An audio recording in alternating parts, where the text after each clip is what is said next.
In the second part, we will talk about your business story and your opinion on cultural differences in Korea.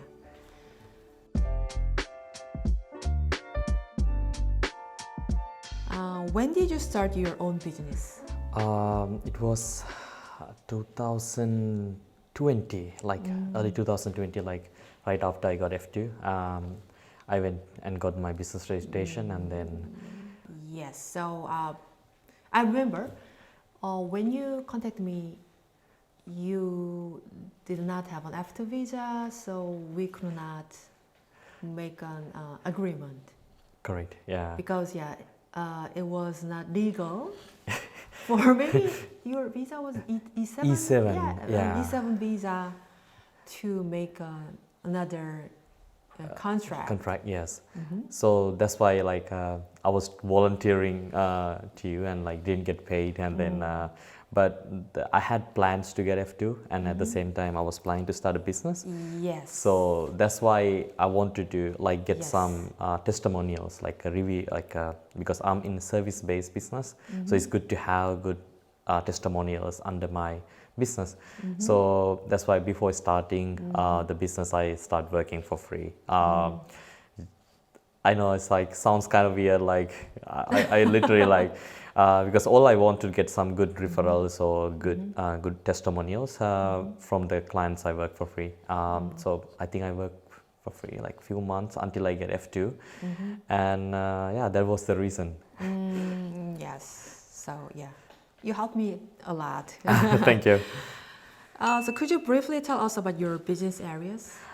Yeah, I'm doing multiple businesses, but right now I'm mainly focused on digital marketing, which is most Korean companies have good products or services. So I want to introduce their product or services to overseas customers. So I'm helping them to get leads and sales from outside of Korea. I'm not doing much about in Korean market. I'm mainly doing outside of Korean market, getting them customers from outside of Korea. And also with the AI revolution we are going through, I want to be a part of it. And so I'm trying to make a AI application nearest future. So you started an AI business? Yeah, kind of. We are starting. We are doing. It's on a kind of beta stage. Beta service. Beta stage at the moment. So we are trying to make a chatbot, AI chatbot, specifically for each individual website, because now we have a AI platform like ChatGPT or other website, but they are very broad. When you search something, it gives answers for all over the internet. So, but what we are making give answers for specifically within the website or within this one business. So we have to train the chat to answer according to the customer question, but within the website.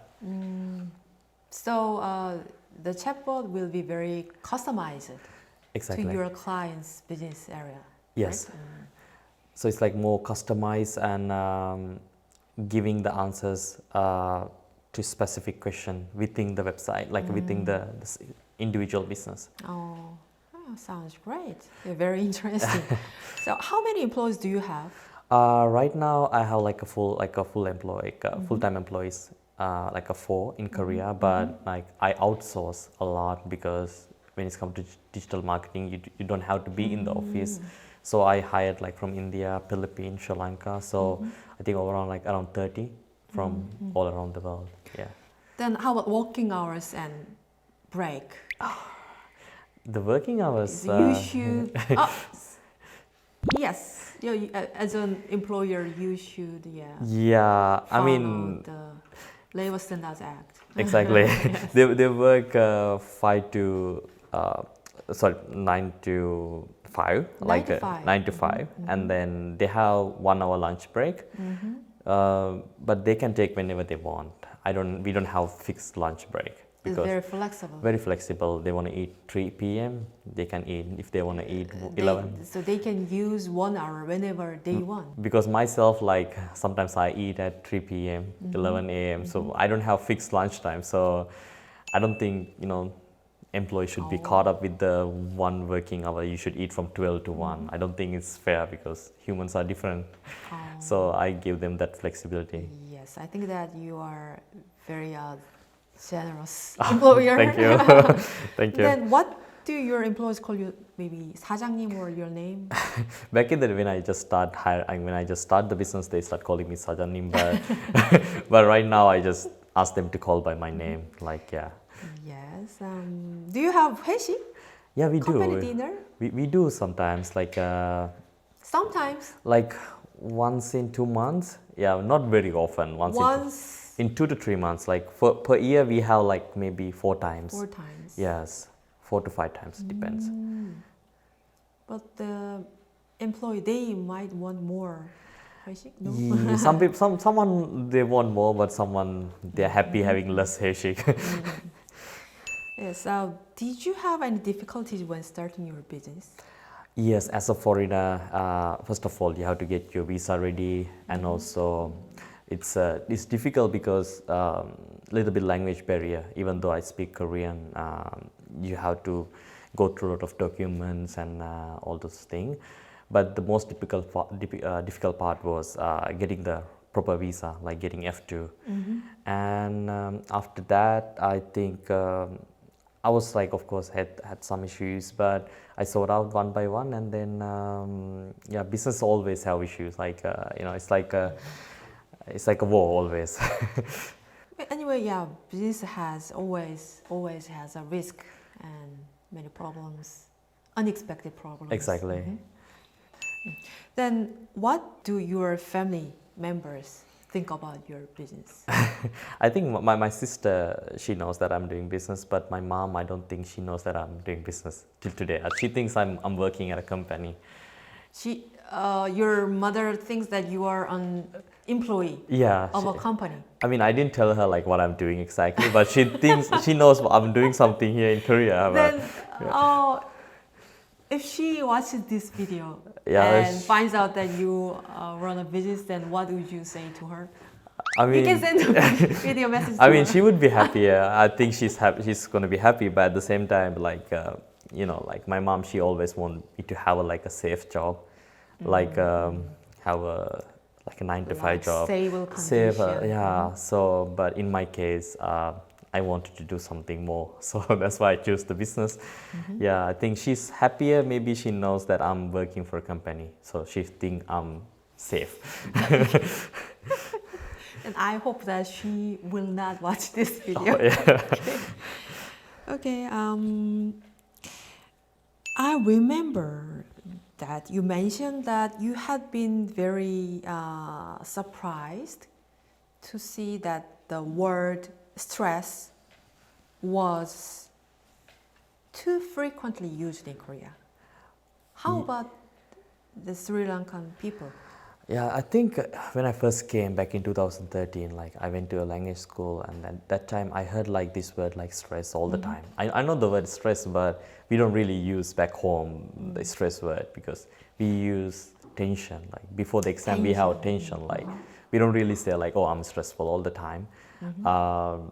So I was kind of surprised, but at the same time now I understand why people say, because the competition here is very high. So it's kind of stressful actually. Now I know what exactly stress is in Korea. Yes, Korea is a too competitive society. I would like to ask, so yeah, these days many young people talk about MBTI test. So what is your MBTI type? It's ENTJ. ENTJ. Yes. Oh, my type is ENTJ. Oh, that's good. I didn't know that you're ENTJ type person. Yes, I'm so T type of person. So could you briefly explain the ENTJ type? Yeah, like ENTJ, like kind of outgoing, and at the same time have like big imaginations. Like I plan for very long.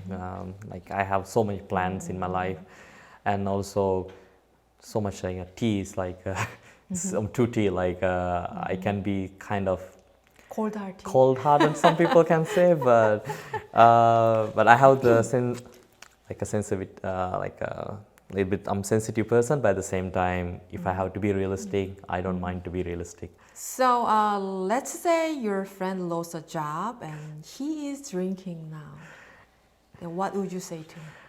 I would say, like, first of all, he shouldn't be drinking when he lost the job, because drinking not really helping. First, he should start looking for another. Drinking cannot solve the problem. Solve the problem. So I would be realistic when other people say it's going to be okay, but it's not going to be okay if you just keep drinking every day, because you have to He might apply. be an alcoholic. Yeah, in the so future. he should be like applying for jobs and then try to get a new job or learning a new skill and developing his skill. So I don't really encourage him to drink. Then would you pay for? Yeah, I mean, he's the already beer. drinking, so I would pay for his bill. Anyway, good friend. Yes. Have you ever been misunderstood due to your skin color in Korea?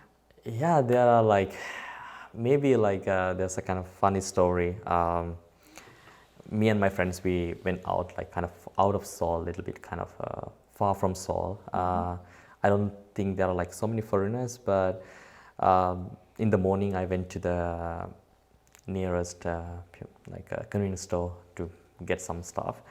And the Ajumani, middle-aged woman at the convenience store, and then she said like, "Oh, you must be hungry." Like she started the conversation like that, and I was like, "What is happening?" And she said like, Were you hungry at the moment? Yeah, I mean, I was hungry a little bit. It was in the morning, but she thought I'm working at a factory. But no offense, like, I mean, working at a factory is not bad, but she didn't even bother to ask what I do. Like, she's just like, "Oh, which factory you are coming from?" Like, Which factory?